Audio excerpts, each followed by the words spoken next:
Well, let's move on to our interview now. South Africa and the United Kingdom were the first countries to discover variants of the coronavirus in their populations. South Africa has since suspended the use of the UK's AstraZeneca vaccine because of concerns of its efficacy against the local variant. But the UK is a contributor to the COVAX vaccine facility, which South Africa is a beneficiary of. Has this in any way changed the relationship between the two countries, and will there be any impact on COVAX? Well, joining us now, we've got the British High Commissioner to South Africa, Nigel, who will discuss this and a few other issues as well. So nice to have you, High Commissioner. Thanks for being with us. Good morning. So, is the UK still concerned that the variant detected in South Africa is more dangerous? Well, we're all dealing with the same problem, which is a shortage of evidence, hard evidence about the efficacy of the vaccines which have been developed so far against new variants. We are confident that the AstraZeneca vaccine is working against the variant that's dominant in the UK, but there's not such strong evidence about its efficacy against new variants such as the one first discovered here in South Africa. That is why we have quite strong measures in place against travel from South Africa and other countries where that variant has spread, and against countries like Brazil where there are other new variants of concern. Yeah, I mean, obviously, right in the beginning, when this new variant was detected here in South Africa, I mean, there was so much talk about it, and saying that, you know, the UK blamed South Africa for the fact that we actually exported it to the UK, but then it's been since discovered that a variants they're developing all over the world at such a rapid pace. So, obviously, they're very differing opinions in terms, and a lot of development on a daily basis in terms of science and where we are at with this. But just in terms of where the UK stands with regard to South Africans, how is it now, especially when it comes to travel, especially when it comes to this variant? Yeah, just to be absolutely clear, we are not blaming anybody for anything. It's only thanks to the brilliance of South African scientists who've been able to do the genome sequencing, which allowed you to identify the new variant first found here, that we knew about it, just like we knew about the new variant that came up in the UK. And not every country in the world has those facilities, and no doubt, as you say, there will be new variants discovered elsewhere as that technique and those facilities spread around. So nobody's blaming anybody for anything. To the contrary, we're being, transparent, and we're very grateful for the transparency which South African scientists have shown in the other direction. So, look, I think travel is going to be difficult until we have data that the vaccines which we're using are effective against these new variants. We know it's effective against the new variant in the UK because we've vaccinated 30 million people and we're already seeing hospitalizations come down. We don't know to the same extent that it is as effective against the new variant first discovered here, unfortunately. Yeah, and as we're all aware, you've alluded to it as well, not all medical experts thought that South Africa should not use the AstraZeneca vaccine that we had. I mean, a lot of people believe that should have been used in South Africa. However, a decision was taken otherwise. Now, are there any other plans to do further testing or make amendments to the AstraZeneca vaccine to be more effective against the strain that the efficacy was found not to be good against?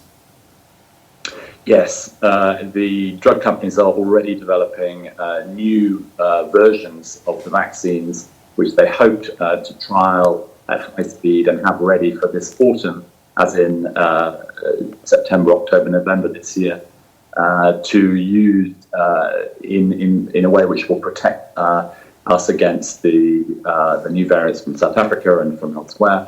And if that works, then obviously it's something that's going to be of serious attraction to South Africa, I would have thought. Let's look a little bit more now at the AstraZeneca vaccine. So we do know, as I said in the introduction, it's being produced under license in India for the COVAX scheme.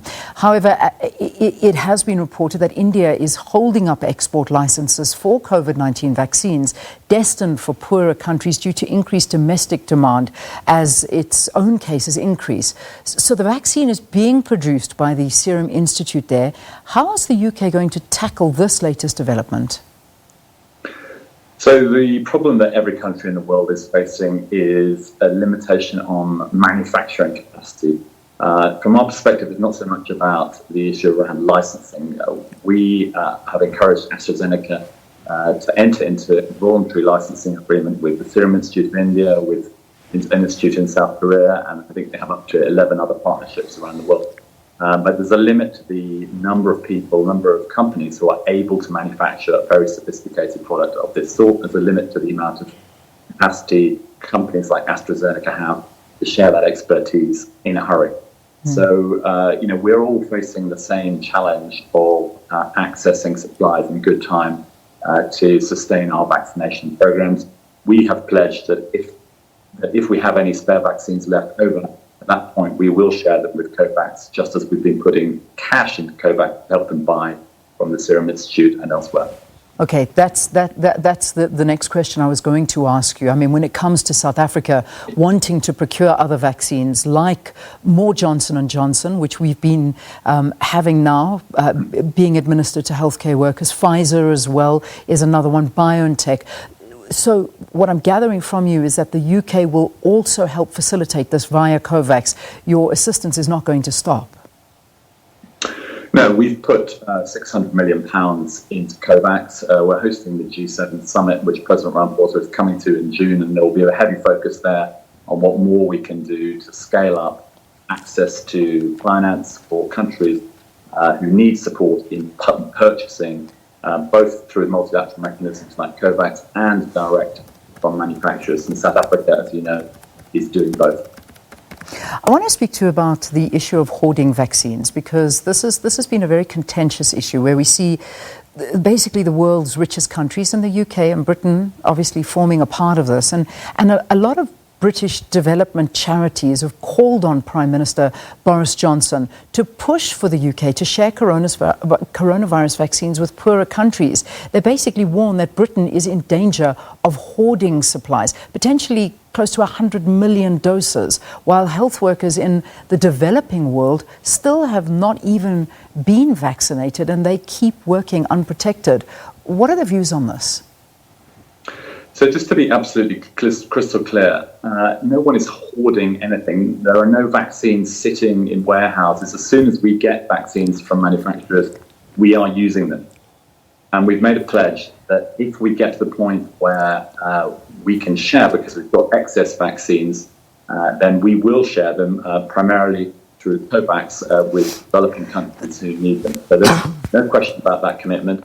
But we're not at that point yet. And as I say, the bottleneck at the moment is in manufacturing. So you're confirming that there are no excess vaccines in the UK at all? Is that what you're saying? No, we as soon as we are getting vaccines, we're using Pfizer and we're using AstraZeneca. As soon as they arrive at the GP's clinics and other vaccination centres in the UK, they're being used. We don't have time to waste storing them. They are a precious commodity, and none of them are going to sit in a warehouse. Yeah, because I mean, some of the comments that you read from some of these charities basically saying that the UK will be sitting on enough surplus vaccine doses to vaccinate the world's frontline health workers twice over. But we're not going to sit on anything. Good. What happened, just to recap quickly, is we gambled hundreds of millions of pounds of taxpayers' money. So that's borrowing, which I and my children are going to be paying back in tax for the next few decades. We gambled that half a dozen vaccines, or one of them or two of them might work. We've been incredibly lucky that of those 6, 3 already in use, and we hope others will come online soon. But that was a gamble. We could have lost all that money, and it's not money that we have sitting in a bank, it's borrowing, so we're going to be paying it back. Yeah. A couple of quick other questions. I mean, there's also reports that the UK is preventing South Africans from travelling to other countries like the Seychelles in order to protect the EU and UK market from infections. Is there any truth to this? No, we don't, and we can't prevent South Africans from travelling from South Africa anywhere. That's absolute nonsense. All we do is explain our own policy and our own concern, which I mentioned earlier, about the impact of the South African discovered variant coming to the UK because of the lack of evidence of the efficacy of the vaccinations we're using in the UK against that particular variant. But it's up to individual countries to decide on their own policies, not us. Yeah. What about stories of UK and South African nationals that are stranded in either country with expired visas? I mean, it's understood they are allowed to stay, but the period of the stay seems to vary. And we can understand. I mean, it's you don't want this spreading more than it is. But what happens to individuals that fall into these situations? What are the correct time periods and dates? So just to be clear, no South African is stranded in the UK. Since you opened up your borders again last September, I think, South Africans have been free to come home. So there's been nobody stranded since then. That's months ago. And by the same token, any British person is free to fly back to the UK to return home at any time. There are still routes available. Now, some people have tickets on airlines which are not allowed to fly directly, like BA and Virgin. But they're still able to purchase tickets on other airlines, and so they are not stranded either. The Department of Home Affairs has extended the validity of visas, the 90-day stamp visas, till June, so people can stay longer if they feel they want to, but they're not stranded in the sense that they can get home if they want to. Okay.